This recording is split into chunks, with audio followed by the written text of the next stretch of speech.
एक और बड़ा अपडेट भी है। तुर्की में एर्दोगन के खिलाफ भारी गुस्सा देखा गया है।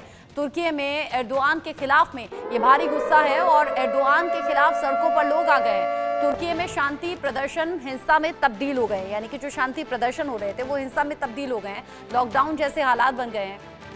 यहाँ जिस तरीके के हालात हैं तुर्की में, एर्दोआन के खिलाफ भारी गुस्सा लोगों में देखने को मिल रहा है। सड़कों पर लोगों का जमावड़ा बढ़ गया है। शांति प्रदर्शन अब हिंसा में तब्दील हो गया। इस्तांबुल में लॉकडाउन की स्थिति अब आ गई है।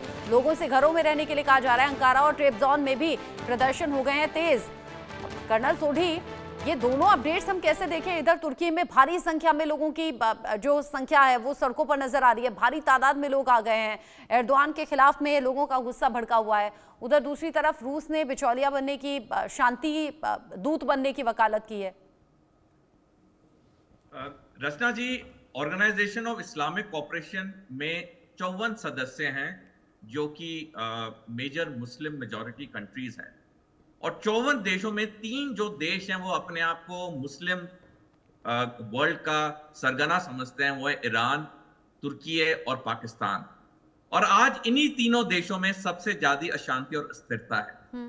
अशांति और अस्थिरता इसलिए क्योंकि इन तीनों देशों ने सिर्फ मजहब का इस्तेमाल किया अपने देश को राज करने के लिए। ये तीनों देशों ने हर चीज में मजहब लेके आए। कुछ दशकों तक तो ये लोगों को अच्छा लगता है, लेकिन उसके बाद वो तंग आने लग जाते हैं क्योंकि हर चीज पे आप मजहब मजहब मजहब करो। दुनिया तंग हो जाती है कि हमें भी एक नॉर्मल जिंदगी जीनी है जैसे बाकी मुल्क जी रहे हैं। पाकिस्तान में 1973 में जब इनका नया संविधान आया तब आर्टिकल 2A में लिखा गया साफ शब्दों में कि इस्लाम ऑफिशियल रिलीजन है और हर मुमकिन कोशिश की जाएगी इस्लाम को स्प्रेड करने की।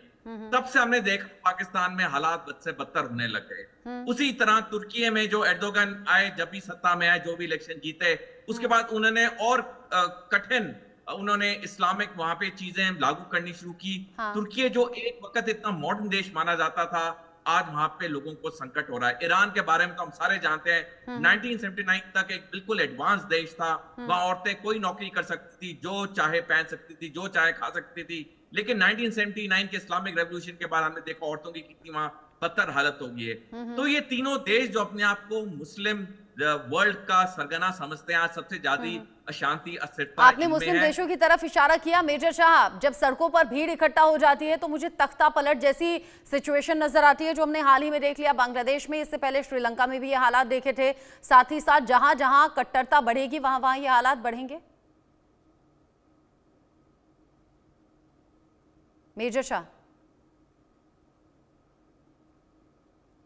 जी, देखिए बिल्कुल आपने सही फरमाया और मैं कर्नल जे सूरी साहब की बात से बिल्कुल सहमत हूं। 100% 100% उन्होंने बिल्कुल एक्यूरेट बात करी। आप देखिए पाकिस्तान, तुर्की, ईरान, मुस्लिम देशों में सऊदी अरेबिया ऑलरेडी वहां का एक तरीके से सबसे बड़ा मुस्लिम राष्ट्र है, तो उनको दिखाने की जरूरत नहीं है।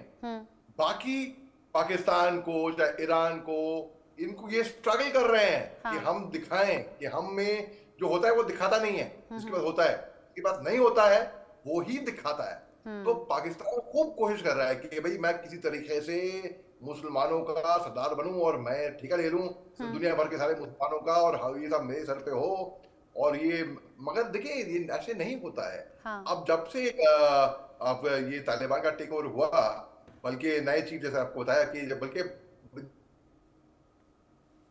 अब ये तालिबान का ही टेक ओवर हुआ अगस्त 15 अगस्त 2021 के बाद, तो पाकिस्तान या अफगानिस्तान तालिबान को टेक ओवर करने के बाद पर्सुएट नहीं कर पाया। ठीक है, कि आप हमारे बनाए रक्षण कदम में चल।